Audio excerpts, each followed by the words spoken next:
All right, so for the plan for the next half hour is to basically do a really quick primate versus mouse, because we've seen that one a number of times today. Some of the factors to consider when you're looking at a mouse model AMD, the overlapping pathologies that we actually find in the mouse that are similar to what we see in humans, and how we can model risk factors in mouse models, acute models versus chronic, and the outcome measures, some of the outcome measures that we use anyway. And then I'm going to take a bit of a dive into aging, gender, and diet, using, as an example, the multifactorial models that we've developed in our lab. So, of course, back to the non-human primate, obviously the excellent choice if you could really use that as a model due to anatomy and it being closest. But the weaknesses are how expensive it is. They're long-lived, difficult to manipulate, and followed longitudinally, obviously. But also, there aren't any real colonies that even demonstrate what look like human AMD in older colonies around. So some get little drues, et cetera, but it's just not the same as what we see in humans. So, why a mouse as a model of AMD? Obvious weaknesses: there's no macula or even an area centralis, and there are some metabolic pathway differences. But the strengths are that it has a short lifespan, it's hugely manipulatable, and this issue of being able to do the genetics is really a big part of what we can do with mouse models. It's the diversity that it generates. Obviously, compared to using monkeys, it's a much lower maintenance costs. And the retinal architecture really is not that far off from human in the context that the rod-rich retina is similar to the rod-rich parafovea in humans. And I would argue from modeling intermediate AMD, where the changes are actually occurring to the vision that's based more in the rod vision, that this is a valid model from that context as well. And it can be used for testing aging, which I think is hugely important. We keep hearing that even in all the human work that we saw earlier. And finally, like I said, I'm going to try to show you some similar pathologies. So, first clear difference, when you do imaging with STOCT in the mouse, it doesn't look anywhere as nice and clear as what you get in a human. But you can still certainly see the layers relatively easily. And in fact, in studies of retinal degenerations, this outer nuclear layer we can follow in real time and see how it disappears. But when you look to the RPE, not much change. You'll never see deposits on a STOCT, and the choroid is absolutely meaningless, especially in a pigmented animal. I'm making a case, aren't I? So all right. One of the very important things I think that is worth appreciating in a mouse is, and I use the term sub-RPE only to show that we're going on the basal side, and this makes Christine crazy. But it's really just to remind you that we had, in the human, we heard a lot about the fact that you have basal laminar deposits and drusen that are pathognomonics or really correlate with human disease, and less about basal linear deposits. But in mice, you don't ever see large drusen, but you do see deposits, but these tend to all be basal linear, so underneath basal laminar, all within the RPE, and not within the intercollagenous layer. But still, in spite of that, they do accumulate deposits, and you can wrong button, of course. You do see changes sort of at the plastic level where you can see accumulations of deposits, but you can really appreciate them at the EM level and actually quantify the changes that you're seeing there. One of the next things, of course, is what are the components that are found in the deposits in humans that we also see in mice. And I wanted to bring this old slide. This is an old slide compared to what Rob was showing earlier, but it's cool because it shows this regional in a large druse. This is staining for the terminal MAC complex of the complement pathway, the C5b through 9, and then it's overlaid by staining for CFH, the soluble inhibitor of the alternative pathway. And then you can see the RPE. And this was a classic picture that Greg Hageman generated, and back in the time in the 90s when they were trying to dissect all the components by immunohistochemistry of what were in deposits. And we see the similar components in mice and all of the same components And this was just an example where in ApoEs, ApoE actually is a great marker for basal deposits in mice, the human ApoE. And then you can see also accumulation of C3, and this is in an animal that's fed a high-fat diet compared to the normal diet. Okay, and then another thing we can look at for the difference or the commonality between RPE human flat mounts and the mouse flat mounts is that we see, this is an example of a 28-year-old donor eye compared to a 79-year-old with no AMD and an 85-year-old with curated AMD. And you can see using a software that was developed by Sina Farsu at Duke, this is called DOCAP. We can do this imaging of the RPE, and you can see that they're all mostly single cell and tightly packed. Whereas with aging, they tend to get farther apart, and then we can even see an increase in multinucleation in the AMD patients, and as a similar change to what we see that's going on in mice. In mice, we use this dysmorphogenesis as an enlargement of the cells and an increase to anything more than 3, so 3 or more, because it's common in mice to be binucleate, whereas that's not common in humans. So anything more than 3 is a sign of dysmorphogenesis. So we've heard a lot about the human risk factors, and then how do we model these in AMD, mouse models? So the list I had, so you probably get the sense from all of these talks that none of us talk to each other before we put so there is some repetition, but I'm using it here. So obviously above the age of 60. So what does that mean in a mouse? That's essentially a 24-month-old mouse is equivalent to a 70-year-old human. Should be little, yes. And a 6-month-old mouse is equivalent to essentially 36-year-old. Family history of AMD, no, we're not going to be modeling that in a mouse. But we can model the effects of smoking using either a smoking chamber or cigarette smoke as extracts or hydroquinone. So there's ways to do that. And then for obesity and hypertension, you can feed them diets that are relevant, which are high fat plus cholesterol or high glycemic diets. And then clearly, I think the place where it really matters is the genetics can be modeled very nicely in the mice to ask if these variants and the pathways they may be impinging on actually create a phenotype that's at all AMD-esque. And that's what we're looking for at this point. So there are lots of models of mouse models of AMD. And this comes from a paper that's in press that just came out of the lab. That will be readily available, so you can look at it in detail later. But what I really want to point out here is that there are tons of models of intermediate AMD, and we saw and heard about more than I have here, I'm embarrassed to say, of models of neovascular AMD that, again, murine related. The models of GA are really, for mice, it's really for pathobiology and stuff, it's really quite, they're not really strong at this point. And then the acute models, which sometimes overlap into these models of GA, can be induced by the following exposures, and I'll talk about that in a second. And then I won't be covering the models of inherited retinal degeneration. So acute versus dry models, chronic models of dry AMD. So since oxidative stress has been implicated in AMD, leading to models that are based on acute insults that increase oxidative stress burden in the eye. And these include systemic sodium iodate treatment, intravitreal paraquat, oral hydroquinone, and blue light exposure or light exposure. And sort of paradoxically, these models of late AMD stages are often done in young animals that consequently they will develop a retinal change very quickly, relatively quickly, but don't faithfully recapitulate the age-dependent changes that we see in AMD.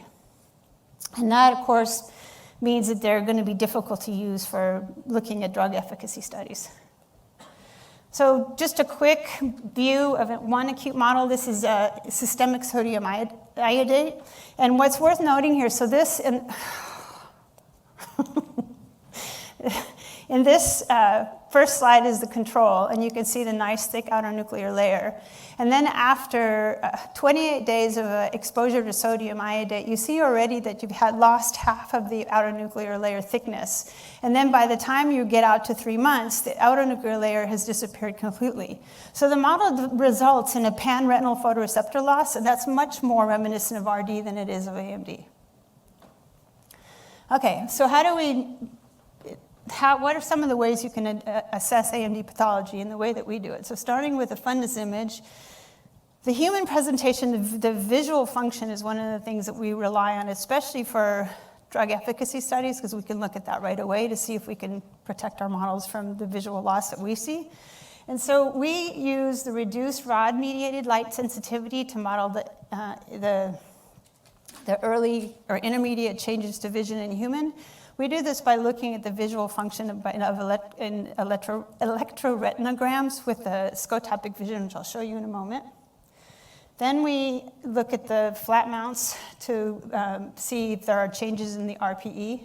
And then finally, we look at the EM deposits, which we quantitate to see if there's a change in the actual accumulation of deposits in the models that we're looking at. And there are other ways, things we do as well, like looking at immune cells, et cetera, by flow cytometry and stuff. So visual function, for those of you who are not used to looking at that, in the mice, we darken up our animals and we measure the changes in the A and B wave over increasing light intensities. So in the early changes, you just see the A wave, and then you see, the B wave, and then at higher light intensities, you start to see the A wave and the B wave. And you can, over these various flashes of light intensities, you can measure the responses and analyze them and compare them, obviously, control to the normals, control to the AMD models. So one of the things is, of course, we have to try to distinguish the impact of aging versus our pathology. And I wanted to take a moment here to show just aging in an animal model is enough to get a change in the ERG. So if you look at a C57 black mouse and you look at the change in the, they should never have given me this on the same thing. You look at the change on the ERGs, you can see this attenuation in the older animal. This is a 22-plus-year-old animal compared to the young, which is 6 months in this case. And you see the change in the A wave. We generally concentrate on this because you can see at lower flash intensities that there's not much of A wave, so we do most of our measurements here. And then for measuring the deposits, this was work that Jindong Ding did while he was in my lab, an amazing microscopist, patience of a saint, and unfortunately now he's in industry. But while he was there, he came up with this method for actually assessing for how much change their deposits there are in a way that's independent. We can't cherry pick. Basically, every time it passes over the grid, we take 2 measurements, and then we take that measurement across the retina and look, is there a bulk increase in the amount of basal deposits in this animal versus in the controls. And so you can see here's 2 of the measurements we might take. And again, you may be able to appreciate that these are basal laminar. Here's the RPE, and you can see the elastic lamina of the Brooks membrane. So again, looking aging alone, when you look in an old mouse, these are the basal infoldings in a young mouse that you would normally expect to see. And then this area here is the elastic lamina. And you can see that there's some deposits accumulating in the basal linear area here, but they're really small. I mean, it's, less than a micron. And what we're looking for is a change above that we can see in a quantitative way in our models. All right, and just a brief, because all of us are having to worry about this, and it's a good point. All of us are having to worry about this on our grants, doing the gender balance. And so I was under the impression, I may be wrong, but that we know that the AMD increases exponentially with age, but in some of the studies to date have said it doesn't really matter very much by gender, except that because females live longer is why we might be seeing a higher prevalence in females. Now, this may not be entirely true, but this is what I had here, and then talk to someone. Anyway, but the bottom line in mouse models is that we do see, like in one of the first models that we developed, and this was with Goldis Malik while she was still a postdoc in my lab, was we were looking at the ApoE2, 3, and 4, and the ApoE4s consistently develop a really cool AMD-like phenotype. But if you compared the penetration of the phenotype in females versus males, you had 80% of the animals that were male were developing the phenotype, and the females were not. And we think, this possibly could be because female mice don't have the equivalent of a menopause, since they never stop producing estrogen. So that's something to keep in mind if you're thinking like you need to model gender or not. And then I'm going to show you also complement protein levels changed by gender in mice. So this is my segue into talking in a little bit more detail about complement factor H, which has come up a lot today. And to remind you that, back in 2005 was when the 4 studies came out at the same time showing that there was this risk association by different approaches, candidate genes, GWAS, et cetera. And of course has gone on to be validated over and over again. And it accounts for a really large fraction of the population attributable risk. And again, reminding, what we even knew before when we started looking at deposits, this role of complement in there. But how does it regulate the pathobiology? So to be reminded quickly, for those of you who don't like complement by the back of your hand, the alternative pathway is one of 3 that all impinge on complement C3. And while you can get activation through the classical and the lectin pathway, the alternative pathway is controlling just the natural tickover of C3, which will go on to fully activation, but it's also responsible for 90% of amplification of the pathway potentially. So if you have, it's an enzyme cascade where you get this initial cleavage, you get the formation of this convertase, and these components that are required for this. And then this is where we heard earlier about the clinical study was to inhibit the factor D was right here. And then these different continuing parts of the enzymatic cascade so that till you get to the finished lytic pathway and immune cell recruitment. So it's the role of the complement factor H, which is the soluble regulator of this pathway, but also works in tissue, to be a decay accelerator of this convertase, and then a cofactor for the factor I-mediated cleavage of IC3B. If you look at a knockout animal of CFH, what is striking here that I want to show you, so if you look, this is a distribution in wild-type heterozygous and knockout animals of CFH based on gender. So here you have a little bit more variation in the females with the wild type, but you have 50% levels in the male consistently, whereas in the female, you have 80% levels. And for the studies that we did, that variation is actually just too close, so we chose to work on the 50% males, so males only. And we have been able to get away with this as an excuse for grants. So what we did is we decided to ask specifically if complement dysregulation had played a role in the development of an AMD phenotype. Could we make an AMD mouse by just looking at this dysregulation or this dosing? But we actually needed to also include the effects of aging, and the third insult in our case is a high-fat cholesterol-enriched diet, which we do for 8 weeks. There's the advantage of the fact that we are looking at aging, and I'll show you if you take away aging, it doesn't work, or if you take away diet, it doesn't work, or if you take away the genotype, it doesn't work. But the other thing is that when you want to use a model like this for doing therapies, we turn the phenotype on by adding the diet, which means we can do assays for therapies. We're not rescuing, but we can actually at least see efficacy of protection without dealing with the fact that these mice have been potentially sick since day one. So we switch them to the diet, then we look at ERG cystology, lots of other stuff. And when we do this, the first answer we have before we do anything else in terminal studies is we can look at the ERGs. And what we saw in this case, so this is actually not a significant difference between the wild type when it's on and off the diet. And here you can see the knockouts. The trace for the wild type is right above it, but the knockouts are also overlapping independent of diet, so that doesn't have an effect on them. But if you look at the hets, there is a reproducible, significant loss of the ERGs, and we looked, of the visual function. And you can see that here when you overlap the HETs down here with the knockouts. And this we see consistently.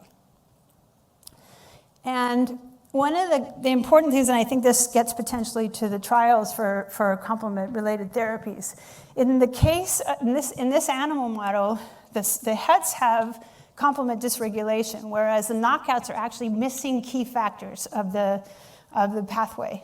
And what I mean by that is, so clearly, if you look at the levels of the CFH in both these animals, there's no CFH in the plasma or in the RPE choroid, and then lesser amounts. But what's very interesting is if you then look at C3b or C3, because actually in the knockout animal, all they have are some remnant levels of C3b because all of the C3 is getting consumed. And that leads to a total loss of factor B. So in addition to being CFH deficient, these animals end up being factor B deficient and C3 because of the loss of the CFH. Whereas in the HETs, you have just increased activation basically, because of the loss of a dysregulation because of the lower levels of the CFH. And that's you reflected here in the hemolysis assay, which is a functional assay we can do. And again, you get half the amount of hemolysis. This is a measure of complement activity. And you cannot restore the hemolysis by adding back CFH. You have to add back C3 to make it work. All right, so again, so the pathology we see in our HET, so this is HETs on normal diet versus always aged versus HFC. And you get, increased numbers of nuclei per RPE cell and an increased size, and you can see that that's statistically significant in the HETs only. And of course, no surprise, in the deposits that we're seeing here, this is just, if you had ApoE, you would see that they both had deposits, but you see C3 only accumulating in the HET animals. And then this is the basal deposits, the kind of quantification that we can do to show the difference. And what was striking here is that if these are the basal deposits in an old HFC, C57 in black, like I showed you earlier, but with HFC, both of the HETs and the knockouts get basal deposits, and essentially to the same amount. But here the difference, and the reason why these may not be causing the other pathology like the visual function change, is because they don't have the constituents that may be the nidus for damage here, which are the excess complement activation. So the last model I wanted to discuss was the human model that we made, where we were actually looking at the effect of the variant, which is a tyrosine to histidine 402 change in human CFH. And we wanted to test a hypothesis that a mouse just making one variant or the other would have the variant would have the AMD phenotype. And you can imagine this took a little bit. But what we did is we made mice that expressed a bacterial artificial chromosome that spans CFH but has no other gene on either side. And we made one that had a Y402 and one that had the H402. We crossed them onto a knockout background. And then we looked at the effects of aging, et cetera, in these animals. So we did the exact same thing we did in the HETs, same kind of aging, same kind of outcome measures. And lo and behold, the only animal that has an effect where there is a reduction in the rod vision is the animal that has the H402 and was fed an HFC diet and aged. But the normal Y402, the HFC-fed Y402, and the normal H402 do not show this phenotype, this visual function change. And then if you look in a young animal, so you're in 6-month-old animals, you cannot see this effect. So it disappears if you don't include aging. This is independent of diet or genotype. So, of course, we know that high-fat diets, et cetera, are, I've just shown it to you too here, but one of the things we were wondering is what part of the high-fat cholesterol diet is actually causing the phenotype that we're looking at. So we fed our animals either high-fat, high cholesterol, or both together to see if we could separate them. And you see in this, again in the ERGs, this is what we showed before, But if you just do a high-fat diet, we're not seeing the visual function changing, and again, all in aging animals. But the high cholesterol alone is sufficient to reproduce this visual function change.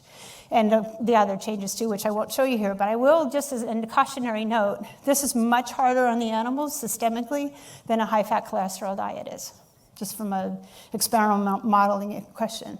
So just wanted to finish before sort of summarizing all this. One of the cool things that was seen in mice first, because we haven't seen any of that, was this whole thing about, there's a lot of vacuolization that's, I'm sure it's been seen before, but we always tend to see this in mouse models. And this was provided by Debashish Sinha. And Phil Luthert gave me this picture that showed in humans, this was from the Institute of Ophthalmology, that they actually saw humans with these same vacuoles. And I just thought that was kind of cool. All right, so the take-home message. Mouse models can recapitulate many relevant aspects of AMD. But you have to do your homework. You've got to figure out what's the question you want to test. And I think one of the biggest things and the advantages from a perspective of pathobiology, which is one of the things I think the mouse models can tell us, is that you can dissect pathways in vivo using the mouse models, which we haven't really seen any other way to do that. And that gives us some insight into pathobiology. So one of the things I didn't tell you is that in the human mice that express H402, we actually saw in this and the other mice that there's an intersection with lipid metabolism. And we know that in the H mice, we have an accumulation of ApoA1 in the back of the eye, all pushing toward the role of HDL, which we know is now a risk factor in AMD. And we've actually done other studies where we saw in human donor eyes, where we compared the HDL proteome from the eye to the HDL proteome from the isolated plasma of the same patient. The HDL proteome in the eye is a highly, instead of being antioxidant and anti-inflammatory, is pro-oxidant and pro-inflammatory. So again, location is what's really mattering here. And I think in the modeling and even in therapies going forward, the area we need to be targeting, which we can study more in mice, is the region, the local effect. So with that, I want to take a moment to acknowledge the people in my lab and that I've worked with that did work on this and my current funding. And then be blatant about the fact that we would love to have a postdoc who might be interested in working on this. And I will finish there.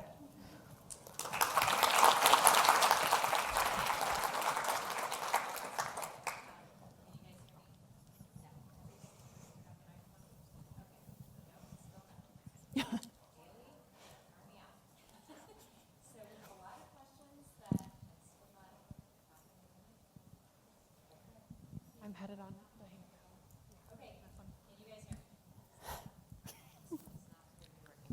Okay, Kathy, that was a lovely talk that generated a lot of really interesting questions in the chat while we wait for some live questions to come up. Diane Bovenkamp raised the question, since ApoE4 and E2 risks are inversed between AMD and Alzheimer's disease, and ApoE4 is the largest sporadic risk factor for Alzheimer's disease, what are the potential implications for future treatments, understanding of disease within the context of other comorbidities? Can this be addressed in mice? Okay, so a bit of an unfair question because, of course, from the moment that Golis and I started working on E4, which is not a risk factor for AMD, I think the take-home lesson in the mouse, even though the isoform, the way it breaks out is slightly different, one of the things that's important in understanding is that first, ApoE4 obviously is clearly a huge risk factor in Alzheimer's disease, and the E2, and its protective value in AMD is much, much, much smaller. And the weird thing in mice is that the E2 targeted replacement animals, 100% of them get hypolipoproteinemia, which impacted the phenotype that we saw. So to her question, I still think that in the context of apolipoproteins, especially with this relation to HDL and the rest of cholesterol, yeah, they're definitely that therapeutics targeting that will be relevant. Thank you for that. One more quick question on therapies. Would female complement factor H hets respond similarly to the diet? Question from Sharon Rossi. Do you plan at looking at sex differences in the future, since it looks like there are some robust differences in this model that could be therapeutically exploited? So the hard part about looking at the females is, again, it's the fact that there may or may not be an estrogen effect is a confounder. And one of the things that's really need to keep in mind, and we run into it all the time, we have a lot of layers here. So there's a lot of things you have to make sure are not confounders. So as much as I would love to think that we might be able to dive into gender, I actually think that would be a very hard thing to do in the mouse, especially with all these other factors we're looking at. Okay, we have a question from the floor. Actually, this. Right there. Hi. Go ahead. This is Freya Mowat from University of Wisconsin. Kathy, wonderful talk, and actually perfect segue. If estrogen and perhaps the decline in estrogen over time is relevant in females and maybe affecting their risk, has anyone looked at either ovary hysterectomy females in the human sense or in the mouse sense? I do think there are models where they are doing that. I don't know much about them, but this is something that is being pursued for that very reason. And I bet there's someone in the room who actually knows the answer to that question, but okay. But yes, yeah. Okay, we have a lot of questions in the chat. I will get through a few of these. One quickie, this is a quick one. Does RPE cell size vary across the mouse eye, from Benjamin Thompson? That's a yes, no. It's essentially the same when you're not looking at any kind of insults, but I will say in the periphery they tend to be smaller. They are slightly larger and they're more binucleate in the center. So we actually, when we do the measurements, I didn't say this, we stay in the central part of the retina because the periphery isn't really telling us anything about dysmorphogenesis or changes. So when we do the RPE flat mounts, we're looking mostly, up to the equator is max. Okay. One question from the floor over there. Hi, Kathy. Mayur from Duke Eye Center. Great talk. I was about to ask the same question about when you look at RP morphology and the number of nuclei, do you prefer looking at central region or peripheral region? And you just answered that. Okay. Thank you. Thanks. Sheila? She's behind you. Thank you. Is this on? Yeah. Kathy, I was wondering, with the ERG test, does the amount of decrease you see in the amplitude of the response directly correspond to outer segment shortening? Or is there a separate effect on photoreceptor function since you're giving them systemic treatments? Fabulous question. Of course, the basic scientists know physiology really well. So the problem, so we don't actually see, I don't know that we're really seeing much outer segment shortening. And in fact, if we look at our animals, we can look at there's some changes at the level of the rod bipolars. I'm not entirely sure what is what is contributing because we're not measuring the C wave, which we're starting to do, but it is very consistent and it does not correlate with a change in the actual appearance of the photoreceptors or shortening, but that doesn't mean they're not changing. But it is a consistent thing for us to look at. Okay, Yeah. One more from the floor, and then we really have a million in the chat. So please go ahead. Hi, Rinki Ratnapriya from Baylor College of Medicine. Great talk. So I have a question about that CFH and ARMS2. We know they are the variant of sort of major effect. So what do you think when we start kind of using the same approach of modeling these risk variant, which they don't have such high odds ratio? Do you think that will be able to recapitulate? Because I think the CFH and ARMS2 locus, they will have a major effect on the phenotype, but the others, although they will have a role in AMD, but do you think that will be modeled very accurately in mouse? Well, I think one of the examples, so there are several of the complement-related genes that have a really, really high effect. They just occur in very, very low numbers. So there are like CFI variants that have a huge impact. And it would be really interesting to tease that out because the way we're thinking now is that there's this complement-based part of this, but we actually think that the CFH itself has a non-canonical role that may be where it's the intersection with the, the lipid metabolism that may be also part of why there's an effect. So it would be nice to be able to dissect that out further, and it would also address potentially why frank complement inhibition, like the Apellis studies or even the Iveric studies, are showing, like, for example, this side effect of this increased neovascularization, which is going to be a non-starter as a therapy. Okay, I think we have time for probably one more question. If there's one, okay, one more question. Christine Curcio. You might let those complement, this is Christine Curcio. You might let those complement inhibitors off the hook about the neovascularization, because there's a good argument that the patients were not adequately screened for non-exudative neovascularization before they come in. It's an argument for using OCT angiography as an entry criterion, because about somewhere in the order of 10 to 15% of intermediate AMD have silent neovascularization of the RPE. And it's not only not harmful, it's keeping the outer retina alive.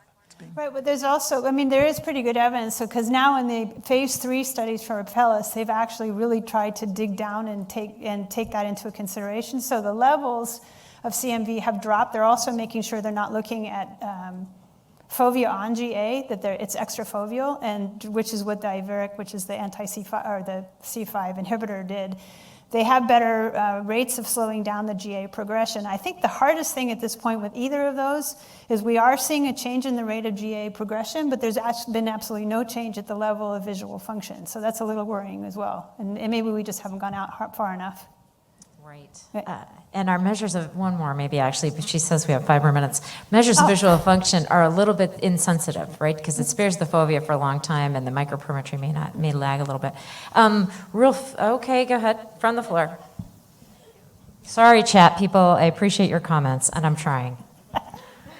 Hi, Kathy. Sheldon Rowan at Tufts. I can't believe I haven't asked you this before, but do you know anything about the temporality of the diet that you put in there? Like, for example, could you put in your high-fat, high-cholesterol diet at 20 to 22 months and then go back to regular chow? Or is it required to be at the very end of the study on your oldest mice? So no, so that would actually address whether or not we could do rescue studies. But it's also, you're getting to a point where it's, again, confounders. It gets really, really messy. So we've tried to look at putting them on the diet for 8 weeks and then taking them off, because of course that would have to be a baseline to be able to do therapeutic rescue. And it's messy. We don't really, I even with the numbers that we didn't really see much, restoration. It just sort of waved around. And we could have, we might be more numbers, but that's not even an avenue I want to go down at this point, just again, because we're so far out in aging. And if we reduce too much the aging, then we don't see the phenotype. Lame answer, I know, sorry, I just. Okay, I'm going to take 2 from the chat that are sort of related. Did you investigate, this from Angela Armento, did you investigate in detail the pathological changes of the RPE cells in the complement factor H, HFC mice? And then someone else said, Manas Biswal wants to know, does this mouse show any structural defect in the choroid? So RPE and choroidal defects. Okay, so the choroid in the mouse is really, really hard to see. So obviously we can't do that, as I showed by imaging. And we've looked at it, at tons and tons of images, but it's nothing, and it may just be a lack of our understanding at this point. We've never done UEA staining, for example, which might be a great thing to do going forward. So I do not know about the changes to the choroid. And in fact, just seeing Rob's talk again reminded me that we should at least do that. What was the first one? The other one was, have you investigated the pathological changes of the RPE cells in the complement factor H, HFC mice? Yeah, so the way we do that is exactly as I showed. We do the flat mounts, and we showed that there were increases in multinucleate RPE cells, and that there were increases in size in those animals. Perfect. And then does the complement MAC complex always localize to the basolateral membrane as shown from John Hahn? Okay, so what I showed was wait. In the human or in the mouse? It just says, does the complement MAC complex always localize to the basolateral membrane as shown? Okay, that might be the human picture, but the answer in mice is we don't know because the C5b9 antibody works great in humans, and we can't even use it in mice. But I think there's also been tons of staining. There's a lot of C5b9 in the choroid that Rob has shown. And there's all this whole issue, which we haven't even talked about sublytic terminal complexes versus not. So, and I'm getting so we're done, right? Okay. I think we have one, Bailey, yes, one more question. This is the last one for real. Go ahead. So I'm really lucky, Dorota Skowrońska-Krawczyk. I have a question. So first of all, I second the aging mice when looking for the phenotypes. So my question is, what mechanism or what thing that happens in aging you think contributes to this phenotype? Boy, I wish I knew. That would be so literally, if you look at all these factors, there's an inflection point. And we actually propose to try to dissect what that might be by taking animals like in batches in 10 weeks shorter, keep walking them back to 10 weeks to see if we could look at this and, with metabolomes, whatever. Well, I don't know if you guys have ever tried to do this. In cancer biology, they've actually really tried to deep dive here. And they haven't even really been able to figure this out. So luckily, when I got the funding, which was great, they said you have to cut some part out. That's the part that went out. So don't know. Great. I would like to thank Kathy for an amazing talk. I'd like to thank everyone for a really lively and robust discussion.